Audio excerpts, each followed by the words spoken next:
keluar, tapi alhamdulillah sudah masuk lagi. Terima kasih banyak Ustadz penjelasannya, mohon maaf tadi. Dan kita berikan kesempatan Ustadz untuk teman-teman bertanya. Kali ini ada sahabat kita nih, Ola Ramlan, akan bertanya langsung kepada Ustadz. Kepada Ola, kami silahkan Ola.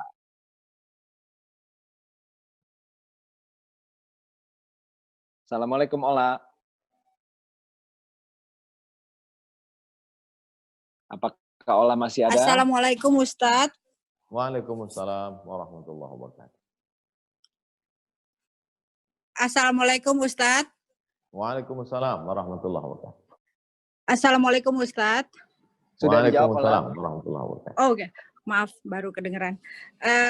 Ya Ustadz, saya agak mau bertanya tapi memang agak sedikit gimana ya? Malu sebenarnya, tapi nggak apa-apa harus nanya. Kata Ari suruh nanya langsung aja.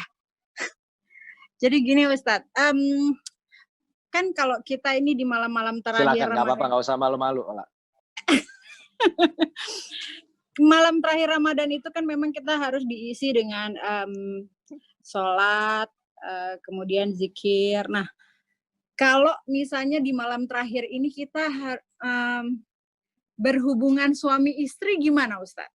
Masih boleh nggak? Atau lebih baik seperti apa? Karena kan kalau laki-laki mungkin gampang mandinya ya. Kalau perempuan kan rambut panjang, basah, ini segala macam. Biasanya setelah tarawih kan gitu. Nah itu gimana ya Ustadz? Apa yang sebaiknya dilakukan?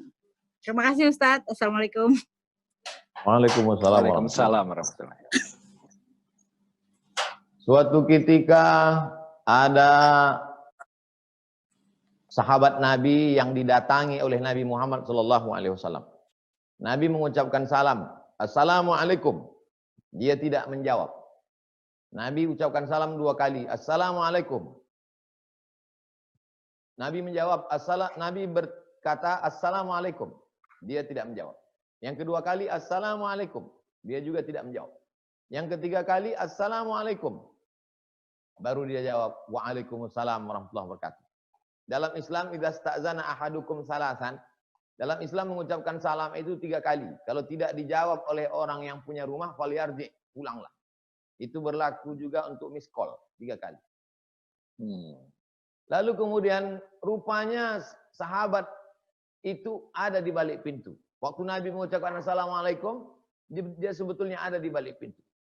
Ketika 3 kali Assalamualaikum, baru dia jawab Waalaikumsalam. Baru dia buka pintu. Kata Nabi, kamu ada tadi di belakang. Iya. Kenapa kamu tidak jawab? Aku ingin engkau doakan aku 3 kali ya Rasulullah. Tadi saya jawab 3 kali. Entah karena memang nggak hidup mikrofonnya, Allahu a'lam. Masalah yang kedua. Tentang berhubungan suami istri malam Ramadan. Disebutkan dalam Al-Quran. Surat Al-Baqarah. Ayat 187. Surat Al-Baqarah. Ayat 187. A'udzubillahi minasyaitonir rajim. Uhilla lakum lailatas siyam. Ar-rafatsu ila nisaikum. Dihalalkan bagi kamu pada malam bulan Ramadan melakukan hubungan suami istri dengan istri kamu. Karena pada zaman dulu puasa mereka berat. Puasa orang-orang sebelum kita tidak dibolehkan. Ketika datang agama Islam, maka puasa yang turun pada syariat Nabi Muhammad SAW dibolehkan. Kalau dia tidak mandi, dia berwudu saja. Habis itu dia balik tidur. Dan sebelum tidurnya dia boleh berzikir. Orang yang dalam hadas besar hanya tidak boleh baca Quran. Berzikir tetap boleh. Berselawat tetap boleh. Yang paling afdal dia mandi. Kalau dia tidak mandi, maka dia berzikir. Wallahu a'lam bishawab. Baik, jazakallah khair Ustadz untuk jawabannya. Mudah-mudahan terjawab ya Ola ya.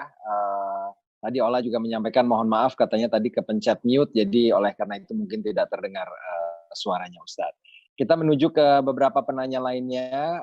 Kali ini kami persilahkan Hardi Antoni Wiratama untuk dapat menanyakan langsung kepada Ustadz. Setelah itu kami silahkan Fatin Hamamah untuk dapat bertanya langsung kepada Ustadz. Assalamualaikum warahmatullahi wabarakatuh, Ustadz. Waalaikumsalam. Terima kasih banyak atas forum ini, sangat bermanfaat sekali. Singkat saja pertanyaan Ustadz, karena masjid-masjid tidak dapat kita akses, mohon pencerahan Ustadz, bagaimana rukun singkatnya untuk kita melakukan i'tikaf di rumah, Ustadz. Terima kasih banyak. Wassalamualaikum warahmatullahi wabarakatuh. Waalaikumsalam warahmatullahi wabarakatuh. I'tikaf itu tempatnya dua. Pertama, masjid jami. Masjid jami, masjid yang ada jami. Jami artinya Jumatnya. Subuh, zuhur, asar, maghrib, isya, Jumat. Namanya masjid jami. Yang kedua, masjid nggak ada jaminya, nggak ada Jumatnya. Yaitu hanya sholat subuh, zuhur, asar, maghrib, isya saja. Nggak ada Jumatnya. Itu di Arab, di Mesir namanya masjid, tapi nggak jami. Di tempat kita namanya musola. Di Sumatera namanya surau. Di Jawa namanya langgar.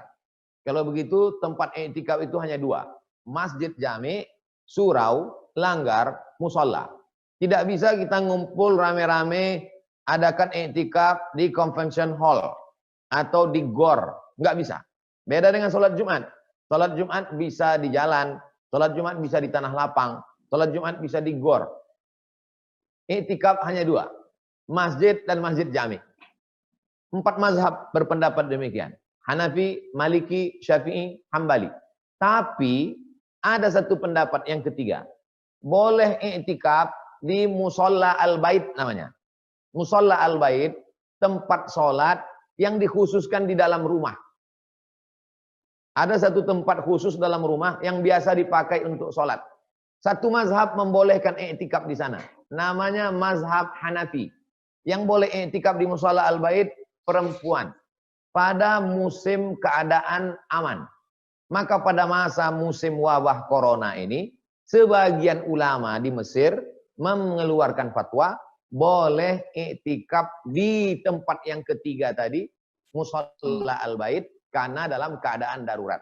Masjid jami nggak bisa, masjid aja nggak bisa, maka alternatif paling minimalis yang ketiga adalah musola al-bait. Maka bagi yang ikut fatwa pendapat ini, laksanakanlah i'tikaf di musola al-bait. Satu tempat khusus dikhususkan untuk sholat di rumah. Dalilnya mana? Dalilnya ada sahabat Nabi namanya Itban bin Malik. Itban bin Malik mengundang Nabi Muhammad SAW datang ke rumahnya. Lalu dia minta Nabi sholat di salah satu pojok sudut rumahnya. Nabi sholat di pojok itu. Aina turidu an usolli. Wahai Itban, mana pojok rumahmu yang engkau ingin aku sholat di sana?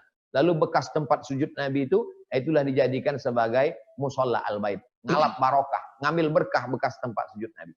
Jadi bagi yang ingin i'tikaf, tempat biasa sholat di rumah itu, yang biasa digelar sajadah di situ, i'tikaflah di sana. Menurut pendapat yang ketiga. Wallahu a'lam bishawab.